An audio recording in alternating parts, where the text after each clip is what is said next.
अफसाना है पुणे के फर्किनस स्कूल का। फर्किनस स्कूल पुणे का सबसे बड़ा और पुराना स्कूल था। आलिमी दुनिया के बच्चे वहाँ तालीम हासिल करने आते थे। एक रोज फर्किनस स्कूल में एक इम्तिहान हो रहा था। सबको सवालिया पेपर मिल गए, चलो लिखना शुरू कर दो। इम्तिहान शुरू हो गया और एग्जामिनर इम्तिहान में लोगों पर नजर रखे हुआ था। एक लड़का लिख लिख कर मुस्तकिल परेशान हो रहा था। उस लड़के ने लिखना बंद कर दिया और पीछे देखा तो पीछे की खिड़की सदा कर रही थी।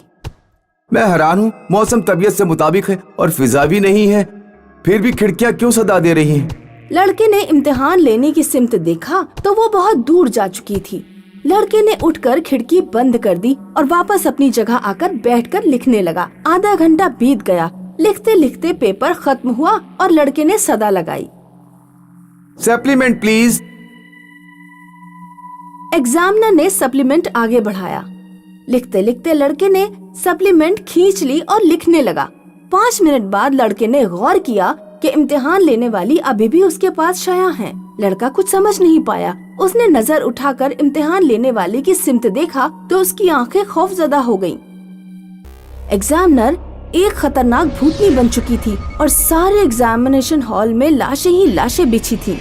भूत भूत भूत भूत भूत भूत भूत भूत। भूतनी जोर जोर से कह कहे लगाने लगी। लड़का भागने लगा तो उसने लड़के को अपनी गिरफ्त में कर लिया और उसकी जान ले ली। इस हादसे की खबर सुनते ही सारा शहर हिल गया। इंस्पेक्टर तहकीकात के लिए प्रिंसिपल के ऑफिस पहुँचे तो प्रिंसिपल बोले, देखिए, ऐसे ही हमारा स्कूल शहर में काफी बदनाम हुआ है। हम और बदनामी नहीं चाहते हैं। वजीर आजम साहब से बात हो चुकी है, आप इस केस को रफा दफा कर दीजिए। हम कातिल तक पहुंचना चाहते हैं और आप कातिल को छुपाना चाहते हैं। आखिर वो इंसान है कौन जिसे आप छुपाना चाहते हैं? वो कोई इंसान नहीं, भूत है, भूत। एक लड़की का भूत। क्या स्टूडेंट और इम्तिहान लेने वाले का कातिल एक भूत है? बदनामी की खौफ से मैं बताना नहीं चाहता था। दरअसल माजी के 10 साल पहले इम्तिहान हॉल में एक लड़की ने खुदकुशी कर ली थी और आज वही लड़की भूत की शक्ल में मुजरिम बन गई है। कौन थी वो लड़की? रश्मि नाम था उसका। इसी कॉलेज में पढ़ा करती थी। उन दिनों उसके माली हालत ठीक नहीं थी। रश्मि बेटा, तुम इस घर का चिराग हो। तुम्हें ये इम्तिहान पास करना ही है। हर हाल में तुम्हें ये इम्तिहान पास करना होगा। बाबा जान की बात मानकर रश्मि इम्तिहान देने के लिए बैठ गई, लेकिन सवालिया पेपर देखते ही उसका सिर चकरा गया। कुछ देर बैठी सोचती रही और फिर लिखना शुरू कर दिया। 2 घंटे गुजर गए। इम्तिहान लेने वाला पेपर लेने लगा। सर, ये लीजिए मेरा पेपर। तुम 2 मिनट साइड में खड़ी रहो। सारे बच्चे इम्तिहान लेने वाले को पेपर देकर चले गए। रश्मि पेपर लेकर कोने में खड़ी रही। सर, आपने मेरा पेपर क्यों नहीं लिया? 2 घंटों से देख रहा था। कितनी चिट्ठियां छुपाई है तुमने ड्रेस के अंदर? सर, ऐसा कुछ नहीं है। मैं चाहूँ तो यही तुम्हारे कपड़े खोल सकता हूँ, पर ऐसा नहीं करूँगा। तुम्हारा पेपर मैं लूंगा। रात को पेपर लेकर तुम घर आ जाना। ऐसा कहकर एग्जामिनर चला गया और रश्मि ने एग्जामिनेशन हॉल में फांसी लगा ली। कुछ लम्हे गुजरने के बाद उस दिन वही एग्जामिनर उसी एग्जामिनेशन हॉल में एग्जाम ले रहा था। सारा हॉल खाली था, बस एक लड़की नजर आ रही थी। बेटा जल्दी करो, टाइम खत्म होने वाला है। लड़की तेजी से लिख रही थी कि अचानक उसकी पेंसिल नीचे गिर गई। तुम लिखो, मैं उठाता हूँ। एग्जामिनर पेंसिल लेने के लिए नीचे झुका तो उसकी नजर लड़की के पैरों पर पड़ी। वो बिल्कुल उल्टे थे। एग्जामिनर कांपता कांपता खड़ा हो गया तो उसके सामने रश्मि बैठी थी। रश्मि का भूत सामने देखकर एग्जामिनर की हालत बुरी तरह खराब हो गई। तुम तो मर चुकी हो। हाँ, मैं मर चुकी हूँ। बदला लेने आई हूँ। तूने मारा है मुझे।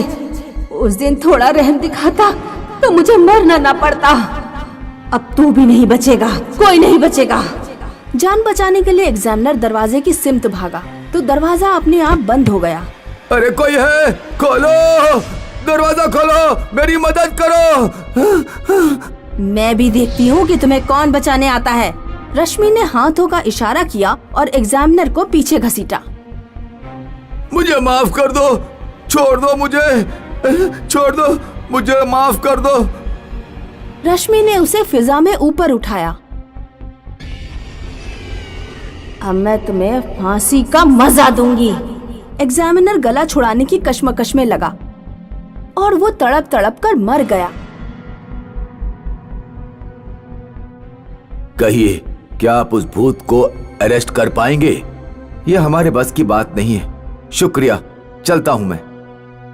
इंस्पेक्टर चला गया। केस बंद हो गया और केस के साथ साथ उस एग्जामिनेशन हॉल को मुसलसल ताला लगा दिया गया। एक रोज की बात है, खामोश देही इलाके में पप्पू नाम का एक काश्तकार रहता था। शब में पप्पू और उसकी शरीके हयात सोने के पहले खूब गुफ्तगू करते। तुमने सुना, रामकली को नहर किनारे खबीस ने पकड़ लिया था, बड़ी मुश्किलों से छूट पाई। दीनदयाल ने दुआ पढ़ी थी, तब से उसे सुकून है। अभी भी उसे दौरे आ रहे हैं। अरे ये खबीस अबीस कुछ नहीं है हमारे दही इलाके में। देही वालों को तो बस चुगल मस्ती और खिल्ली के लिए कोई बहाना चाहिए। और वो रामकली सारा खेल दीनदयाल से निकाह करने के लिए करती है। शैतान की बातें छोड़ो और ये बताओ, तुमने अचार डाला या नहीं? नहीं, मैं भूल गई। देही इलाके की खवातीनों से गुफ्तगू करने से फुर्सत मिले तभी तो कुछ करोगी। कल मैं बाहर से ही अचार खरीद कर लाऊंगा। अलबत्ता कुछ तबीयत खट्टा खाने के लिए मचल रही है। अगले दिन पप्पू पूरे दिन ज़रात में काम करता रहा। उसे अचार का शुमार ही नहीं आया। शब में जब वो घर लौट रहा था, उसने कहीं एक खवातीन की सदा सुनी। अचार वाली, अचार ले लो, आम का अचार, नींबू का अचार, मिर्च का अचार। अरे मैं तो भूल ही गया था, मुझे अचार खरीदना था। ये सदा कहाँ से आ रही है? आसपास तो कोई नजर नहीं आ रहा है। पप्पू ने ऊपर की जानिब देखा। एक खवातीन दरख्त पर बैठी अचार फरोख्त कर रही थी। अचार ले लो, आम का अचार, नींबू का अचार, मिर्च का अचार। इतनी खूबसूरत खवातीन पप्पू ने कभी नहीं देखी थी। वो उसे देखते ही उसकी खूबसूरती में मौलिस हो गया। उसकी समझ में नहीं आ रहा था कि आखिर ये खवातीन दरख्त पर बैठकर अचार क्यों बेच रही है। सुनिए मोहतरमा अचार वाली, मुझे आम का अचार चाहिए था। औरत ने रस्सी से एक मटकी नीचे लटका दी। ये लो आम का अचार, रस्सी खोलो और मटकी में पैसे बांध दो। पप्पू अचार लेकर अपने घर की तरफ रवाना हो गया। पेड़ पर अचार बेचने वाली वो औरत थी एक खबीस। आखिर एक बशर मेरे जाल में फंसी गया। मेरा अचार खाकर धीरे धीरे इसका पूरा कुनबा मेरे कब्जे में आ जाएगा। फिर मैं इसके कुनबे के साथ कुछ भी कर सकती हूँ।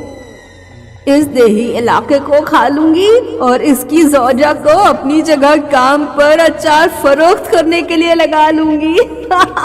धीरे धीरे पूरा देही मेरे बस में होगा।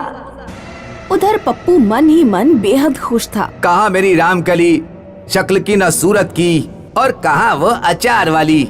जरूर उस अचार वाली का पति नहीं होगा, तभी वो अचार बेचकर अपना गुजारा कर रही है।